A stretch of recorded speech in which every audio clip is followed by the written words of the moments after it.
Okay, so I just want to start off by welcoming everyone and thanks everyone for coming out today for our Ask the Expert webinar series. This is our session 2, so I'm so excited to have everyone here.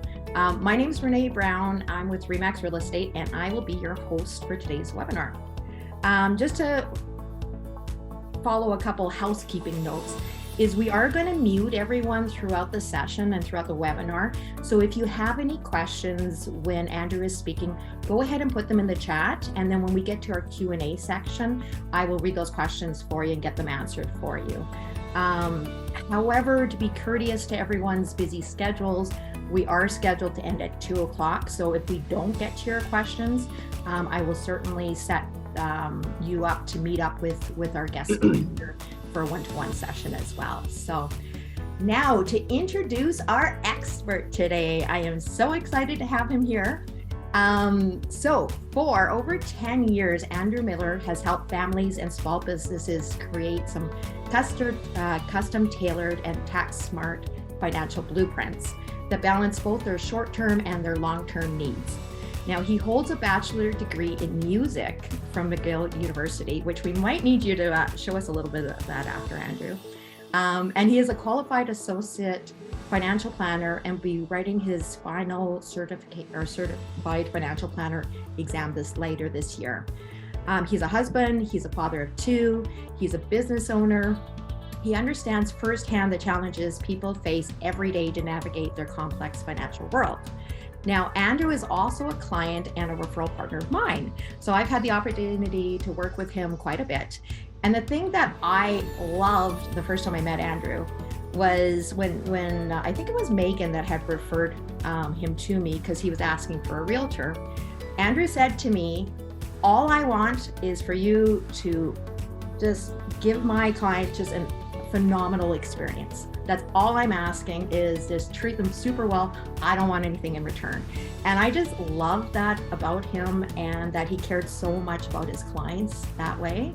So kudos on you, Andrew. Kudos on you. So I'd like to, I think you're turning red. Anyhow, I'd like to introduce Andrew Miller.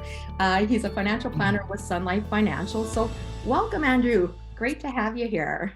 Thank you. It's not red, it's sunburn, because that's my complexion. So thanks so much for having me, Renee. This is a subject that I'm really, really passionate about. I deal with, obviously, this is like meat and potatoes for me, bread and butter, with all my clients, and all of basically every interaction that I have with either families or business owners.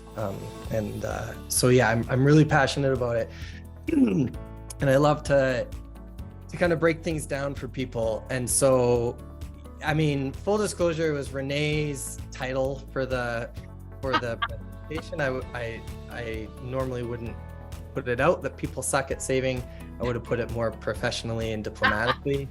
But I gotta jump in there. I gotta jump in there though too. It's funny because myself and Andrew and Melissa, my assistant, we sat down one day and we're like, okay, what about finance is gonna grab people's attention? Because gonna say some, people don't like talking about financing, and sometimes it goes over people's head. And if you say, hey, we suck at saving, we relate to that. So. Right.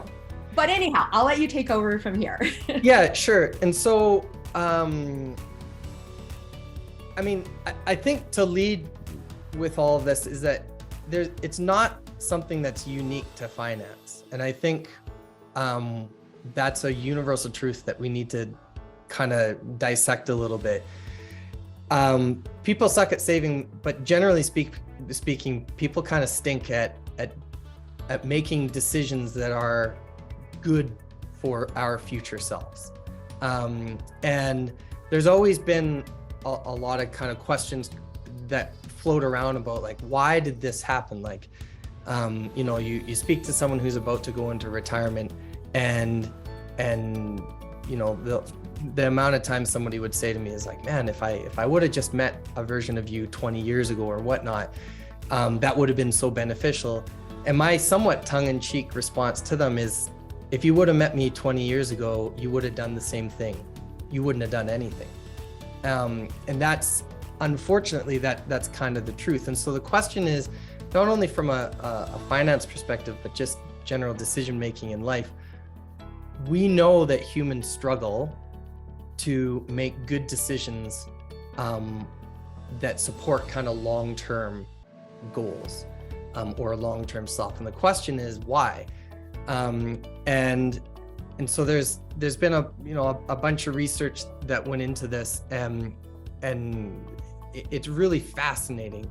So basically what happened was this team of researchers wanted to figure out, not about finance, they just generally want to figure out why is there kind of this lack of connection between future self and current self. And they thought, well, what would be a good topic that could kind of help us research? What would we do? And they chose finance. And so essentially what they did was they hooked electrodes up, and they did all sorts of scientific research and studies and blah, blah, blah, blah, blah. And essentially what they found was that the same part of the brain that's triggered when we're being asked to think of ourselves in the future is the same part of the brain that's triggered that you're being triggered right now. You're looking at me as a stranger. You've never met me necessarily. I am not you. There's zero chance you're going to make decisions for yourself based on the benefit of Andrew. And the reality is that that's in our brains. That's the way that we're wired.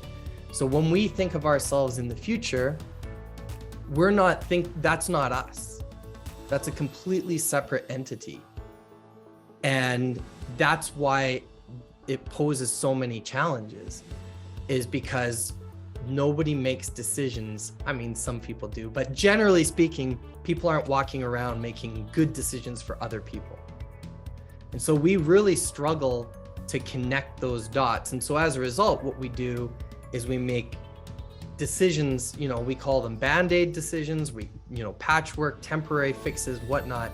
And we're kind of addicted to that because that's all we know what to do. We can only protect ourselves in the now or look after ourselves in the now. And so the way that applies to your financial situation is hopefully a little bit obvious where you think about that. And so what I find is one of the biggest responsibilities that I have, and one of the biggest tasks that I take on when I'm dealing with clients as a financial planner, is it's not all the like the actual tangible things. It's like people think financial planning is a rate of return on investment. It's not. Investments are not financial planning. Investments are a tool in a financial plan, right? To the extent that the wheels on your car are not driving. It's a tool that is required, but it's not the whole thing. And so it's not the investments that you have, it's not the legal documents that you have, it's not the property or the assets that you own, it's not the insurance you have, but all of that's not financial planning. Those are tools that are required for a successful plan to proceed. What my role as a financial planner is, so much more of the time, is not so much dealing with that, but it's actually trying to connect a client's current mentality to who they will be in the future. And so there's this really fluffy term where we kind of say there's a disconnect between current and future self. And so my role is to say, look, these are not two different entities. You are the same person. You in the future is you now. And that's one of the hardest things to get off the ground with people. And it's one of the reasons why regular reviews are so important, and meeting up on a regular basis for years and years to come, is because it's not natural. So it's not like a set it and forget it type situation. We're going to make decisions to benefit, hopefully strike a good balance between current self and future self. And but because it's not natural, we can't set it forget it. So every year we're going to meet, or every 6 months or however often, to essentially kind of recreate that link. And over time, the easier it gets, because it's reinforced, right? Positive behavior is reinforced. But this isn't, the other thing is that this is not just an adult problem. This isn't just something that we kind of stumble into as adults. There's far less scientific research that supports this. And you may be familiar with what's called the marshmallow test. And what they, it's been replicated a whole bunch of times, but basically the theory is you get a bunch of kids in a room and you say to them, hey, there's a marshmallow for each of you here. And they say, you each get one marshmallow. If you don't eat this marshmallow, in 5 minutes, I'll come back and you get 3. And then they leave. And 5 minutes later, the amount of kids who have just eaten the marshmallow is overwhelmingly high. And there's a very small percentage that are waiting for the 3. So in our industry, at least, it's referred to as like, are you a 3 marshmallow kid? And to be honest, it's pretty few and far between. They just aren't there. And so if that's the challenge that we face, if now we understand, okay, well, the reason I struggle to make good decisions for future self, I went to bed way too late knowing I had to wake up at 6 a.m. Like, who hasn't done that? Why do we do that? Well, you're a different person. So if we know why that's happening, that's kind of step one. But then what we have to do is try to break down those barriers as much as possible. The question is, well, how do we do that? And so what I find is really helpful is using open-ended questions. So when I meet a client for financial planning, what we call discovery meeting me, it's the first step in saying, hey, who are you? What are you looking to achieve? Where are you right now? What's your financial situation? What are your priorities? What are your fears? All that type of stuff. Before that meeting, I send out a questionnaire with some example questions that are all very open-ended, because the first time people think about these things can't be in front of me. It's just going to be awkward silence and deer in headlights. So asking yourself future questions or kind of open-ended questions about future self can be really helpful. Things like, what does a successful retirement look like for you? And that's not a dollars and cents question. That's a qualitative question. What does successful retirement look like for you? So that's a happy thing, but there's also some kind of like sad things that we want to also address, because if we don't want to think about future selves in a positive light, we certainly don't want to think about future selves in a negative light. We struggle to also have those kind of appropriate risk conversations. So it can even be things like asking yourself, what would the financial impact be if I were to suddenly be diagnosed with an illness? And actually think about that. And then, but you can also ask yourself questions like, what would it feel like what would I say to myself right now as myself in like 30 years looking back? So if I'm now about to retire, what letter would I write to myself 20 years ago? And actually write that letter. Like, it's stuff like that that really helps reinforce that connection between where you are now and where you're going. And it's a process, and it's far more than a quick little kind of excerpt introduction can bring, but the faster we can do that, the better we are. Awesome. And Andrew, we're just running short on time. So yeah, just I noticed.